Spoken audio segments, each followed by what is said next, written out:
صلی علی رسولہ الکریم اما بعد فاعوذ باللہ من الشیطان الرجیم بسم اللہ الرحمن الرحیم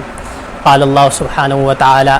ما کان محمد ابا احد من رجالکم ولکن رسول اللہ وخاتم النبیین وکان اللہ بکل شیء علیما عن ثوبان رضی اللہ تعالی عنہ قال قال النبی صلی اللہ علیہ وسلم انه سيكون في امتی کذابون ثلاثون كلهم يزعم انه نبی وأنا خاتم النبيين لا نبي بعدي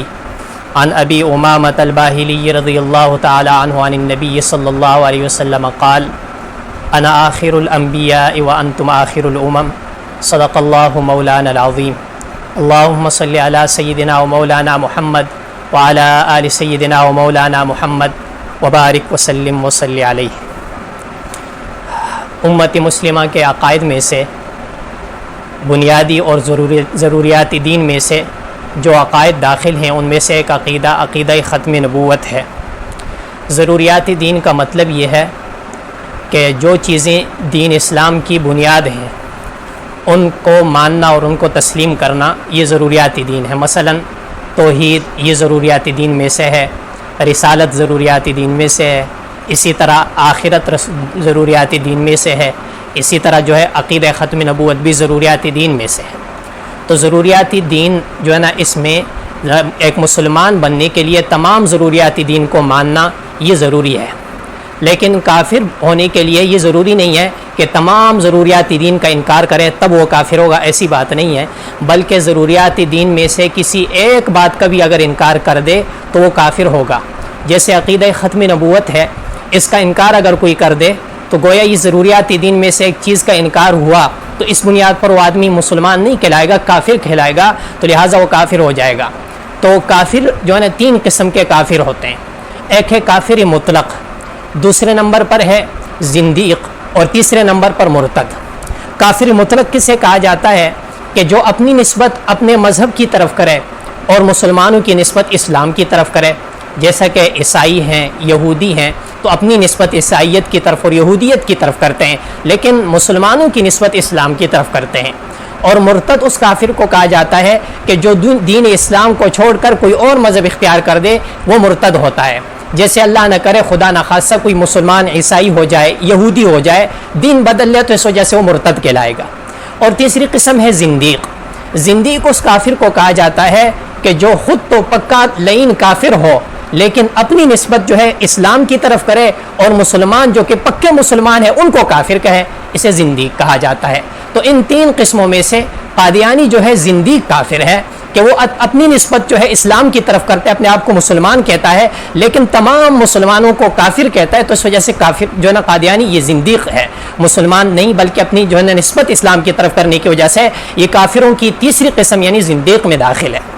عقیدہ ختم نبوت کی اہمیت کا آپ اس سے اندازہ لگائیں کہ اللہ تعالیٰ کی لاریب کتاب قرآن مقدس میں سے 100 جو ہے آیات بینات اس جو ہے نا عقیدے پر شاہد ہیں۔ 100 آیات سے یہ عقیدہ مبارک جو ہے ثابت ہے، جس کو جو ہے نا ہمارے اکابر نے جمع کیا ہے، وہ آیات الگ جمع جو ہے موجود ہیں۔ اسی طرح حضور نبی کریم صلی اللہ علیہ وسلم کے مبارک فرامین میں سے جو ہے 200 احادیث سے یہ عقیدہ ثابت ہے۔ 200 احادیث، یعنی اس کی اہمیت کا اندازہ لگایا چاہتے، ایک حدیث ہو، 2 ہو، 3 ہو، 4 ہو، کافی ہے تسلیم کرنے کے لیے، لیکن 200 احادیث سے یہ عقیدہ ثابت ہے۔ اور علامہ نوشا کشمیری رحمہ اللہ اور اسی طرح مولانا ادریس کاندیلوی رحمہ اللہ، ہمارے کئی محدثین اور جو ہے بزرگان دین نے اس بات کو ذکر کیا کہ امت مسلمہ کا سب سے پہلا اجماع جو ہے وہ بھی عقیدہ ختم نبوت پر جو ہے اس امت کا اجماع ہوا۔ آپ صلی اللہ علیہ وسلم کا وصال ہوا، آپ صلی اللہ علیہ وسلم کے وصال کے بعد سب سے پہلا اجماع صحابہ کرام کا جو ہے عقیدہ ختم نبوت پر ہوا، تو اس سے کتنی بڑی اہمیت ہے اس عقیدے کی۔ اسی طرح اس کا اہمیت کا اندازہ آپ اس سے بھی لگا سکتے ہیں کہ آپ صلی اللہ علیہ وسلم کے دور میں جتنی بھی آپ صلی اللہ علیہ وسلم کی حیات مبارکہ میں جتنی بھی اسلام کے تحفظ کے لیے اور اسلام کی جو ہے سربلندی کے لیے لڑائیاں ہوئی، جنگیں ہوئی ہیں، جو ہے نا چاہے غزوات ہیں چاہے سرایہ ہیں، ان میں شہید ہونے والے صحابہ کرام رضوان اللہ علیہ مجمعین کی تعداد، جس کو قاضی سلیمان منصور پوری نے اپنی کتاب رحمت للعالمین کی دوسری جلد میں ذکر کیا ہے، وہ تعداد جو ہے نا 259 ہے۔ ٹوٹل صحابہ کرام جو کہ اتنی زیادہ جو ہے نا جنگوں میں شہید ہوا، ان کی تعداد 259 ہے۔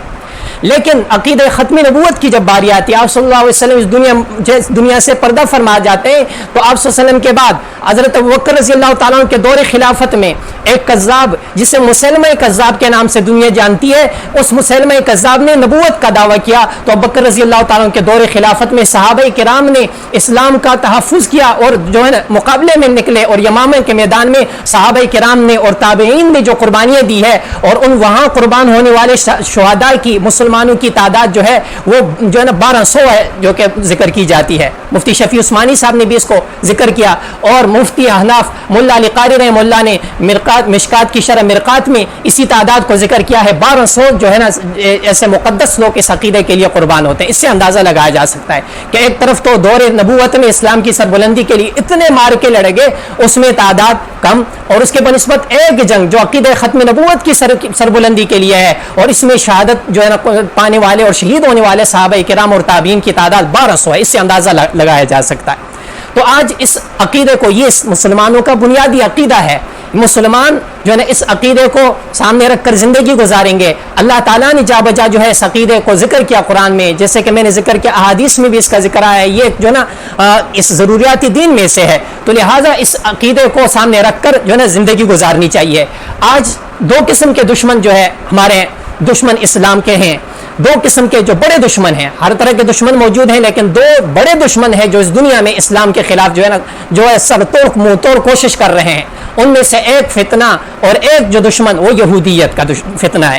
یہودیت مسلمانوں کو کمزور کرنے کی جو ہے پوری کوشش کر رہی ہے۔ پوری یہودیت اس بات پر تلی ہوئی ہے کہ مسلمانوں کو معاشی اعتبار سے اتنا کمزور کر دیا جائے، اتنا کمزور کر دیا جائے کہ یہ غیروں کے سامنے گھٹنے ٹیکنے پر مجبور ہو جائیں، اور یہ غیروں کے سامنے جو ہے جولی پھیلانے پر مجبور ہو جائیں، اتنا ان کو جو ہے بے بس کر دیا جائے۔ وہ معاشی اعتبار سے کمزور کرنا چاہتے ہیں، اور انہوں نے ہر جگہ، جیسے ہمارے ملک کے پاکستان کے اندر بھی ان کے ایجنٹ موجود ہیں جو یہاں کام کر رہے ہیں، جو یہاں ان کی خوشامد کے لیے یہاں محنتیں کر رہے ہیں، تو ان کی کوشش یہی ہے کہ مسلمانوں کو جو ہے معاشی اعتبار سے کمزور کر دیا جائے۔ تو آج آپ اپنی نظروں سے دیکھ رہے ہو کہ معاشی اعتبار سے پاکستان کس طرف جا رہا ہے، تو یہ ان لوگوں کی محنت ہے اور ان کے ایجنٹوں کی یہاں محنت ہے، تو یہ اس سے بھی ہمیں آگاہ ہونا ہوگا۔ اس کے ساتھ ساتھ دوسرا دشمن جو ہے اسلام کا، مسلمانوں کا، وہ ہے قادیانیت۔ یہ بڑا دشمن ہے۔ اس قادیانیت کہ یہ دشمن جو ہے اس کی کوشش یہ ہے کہ مسلمانوں کے عقائد و نظریات اور مسلمانوں کی جو بنیاد ہے، اساس ہے، اس کو بدل کر مسخ کر کے اپنی طرف سے خود ساختہ عقائد اور بے بنیاد جو باتیں ہیں ان کو دین اسلام کی صورت میں مسلمانوں کے سامنے رکھ کر اسلام کا اصلی نقشہ اور اصلی صورت جو ہے مسخ کر کے ان کے سامنے جو نا غلط دین رکھ دیں اور یہ گمراہ ہو کر اسلام سے الگ ہو جائیں، یہ ان کی کوشش ہے۔ یہ دونوں فتنے اپنی طرف سے جو ہے کوشش کر رہے ہیں، اور دونوں فتنے ملک پاکستان کے اندر جو ہے نا دونوں کے یہاں ایجنٹ موجود ہیں جو کہ ہر طرح کی کوشش کرتے ہیں۔ پاکستان میں اگرچہ آئینی اعتبار سے قادیانیت کو جو ہے نا تبلیغ کی اجازت نہیں ہے، وہ پاکستان کے اندر اقلیت اگر اپنے آپ کو تسلیم کریں تب تو یہاں وطن عزیز میں رہ سکتے ہیں، اگر وہ اقلیت نہ تسلیم کریں جیسا کہ وہ نہیں تسلیم کرتے تو اس وطن عزیز میں ان بدبختوں کو رہنے کی قطعاً اجازت نہیں ہے۔ تو میرے بھائیو دوستو، بات یہ عرض کرنی تھی کہ ابھی چند روز پہلے ایک قادیانی ان بدبختوں میں سے ایک لعین جس کا نام مسرور تھا، تو اس نے جو ہے نا میسج کیا چند، تو ان سے بحث ہوئی، تو اس بارے میں چند باتیں آپ حضرات کے سامنے عرض کر دوں۔ جب ہماری بحث ہوئی تو انہوں نے کہا کہ میرا یہ دعویٰ ہے، میں بڑے دعوے اور دللے سے دعویٰ بیان کیا کہ میں یقین سے کہتا ہوں کہ ہمارا جو ہے نا یہ دعویٰ ہے قادیانیت کا، احمدیوں کا، کہ آپ صلی اللہ علیہ وسلم آخری نبی نہیں ہے، یہ انہوں نے دعویٰ کیا۔ تو میں نے ان سے ایک بات پوچھی کہ آپ کا دعویٰ ایجابی ہے یا سلبی ہے؟ تو وہ آگے سے یعنی جاہل تھا اس بیچارے کو، ایجابی سلبی کا کیا پتا، تو وہ بات ادھر ادھر کی باتیں کرنے لگا۔ آخر کار اس کو میں نے کہا چلو یار ایجابی سلبی چھوڑ دو، یہ بتاؤ کہ آپ نے جو دعویٰ کیا ہے کہ آپ صلی اللہ علیہ وسلم کو ہم آخری نبی نہیں مانتے، تو آپ کے پاس اس دعوے پر کوئی دلیل بھی ہے یا نہیں؟ آپ دلیل دیں۔ تو الٹا مجھے کہنے لگا کہ بھائی آپ دلیل دیں، آپ دلیل دیں، بار بار اصرار کرتا رہا۔ میں نے کہا یار کمعقلوں کی باتیں نہ کرو، اصول کے مطابق جو ہے گفتگو ہونی چاہیے کہ جو ہے آپ صلی اللہ علیہ وسلم نے ارشاد فرمایا البینۃ علی المدعی والیمین علی من انکر، آپ مدعی ہو، دلیل آپ دو، آپ مجھ سے دلیل کا کیسے مطالبہ کر رہے ہو؟ میں نے تو دعویٰ نہیں کیا، دعویٰ آپ نے کیا، آپ دلیل دو۔ لیکن بار بار اس نے اس کو مدعی مدعا علیہ کی بات سمجھ ہی نہیں آ رہی تھی، مدعی کیا ہے مدعا علیہ کیا ہے۔ آخر کار جو ہے مدعی اور مدعا علیہ کی جو بات اس کو میں نے سمجھائی اور اس نے جو ہے نا دلیل کے جب میں نے اصرار کیا اس سے مطالبہ کیا کہ آپ دلیل پیش کریں تو اس نے کہا کہ میرے پاس دلیل نہیں ہے, کوئی قرآنی آیات نہیں ہے, کوئی ایک حدیث نہیں ہے. تو وہ جب اس نے کہا میرے پاس حدیث نہیں ہے تو آپ اس کی دلیل پیش کریں, تو میں نے کہا بھائی اصولی بات یہ ہے کہ جب آپ مدعی تھے, آپ جو ہے اپنے دعوے پر دلیل نہ پیش کر سکے تو لا محالہ ہمارا دعویٰ ثابت ہو گیا. جو آپ کا دعویٰ تھا کہ آپ صلی اللہ علیہ وسلم آخری نبی نہیں ہے وہ دعویٰ غلط ہوا, ہمارا دعویٰ ثابت ہوا کہ آپ صلی اللہ علیہ وسلم آخری نبی ہیں. تو لہٰذا آپ کی تو شکست ہوئی. اس کے بعد اگر یہ کہنا کہ ختم نبوت پر دلیل دو, ختم نبوت پر دلیل دو, یہ الگ بات ہے. اگر ہم دعویٰ کریں کہ آپ صلی اللہ علیہ وسلم آخری نبی ہیں, اس پر بے شمار دلائل ہیں الحمدللہ, جو کہ جیسا کہ میں نے پہلے عرض کر دیا قرآنی آیات ہیں, آپ صلی اللہ علیہ وسلم کے فرامین ہیں. لیکن میں آخر میں ایک چیلنج کرتا ہوں اور پوری قادیانیت ضروریت کو کرتا ہوں کہ مرزا مسرور سے لے کر قیامت تک جتنی نسل ان کی پیدا ہوگی ان کو یہ چیلنج کرتا ہوں کہ جو میرے سامنے مسرور نے دعویٰ کیا کہ آپ صلی اللہ علیہ وسلم کو آخری نبی نہیں مانتے, اس دعوے پر رہتی دنیا گواہ رہے گی کہ کوئی ایک مائی کلال ایسا قادیانی میں پیدا نہیں ہوگا کہ جو اس دعوے کو ثابت کرے اور قرآن حدیث سے کوئی اس کی دلیل پیش کرے. کبھی بھی دلیل نہیں پیش کریں گے اور ہمیشہ جو کہ شروع دن سے یہ شکست کھاتے آ رہے ہمیشہ شکست کھاتے آئیں گے. اللہ تعالیٰ اس فتنے سے امت مسلمہ کو محفوظ فرمائے اور مزید جو ہے ختم نبوت کی جو ہے تفصیل وہ آگے آئندہ جو ہے کلپ میں ویڈیو میں آپ کے سامنے آئے گی. اللہ تعالیٰ امت مسلمہ کو تمام شرور فتنہ سے محفوظ فرمائے. وآخر دعوانا ان الحمدللہ رب العالمین.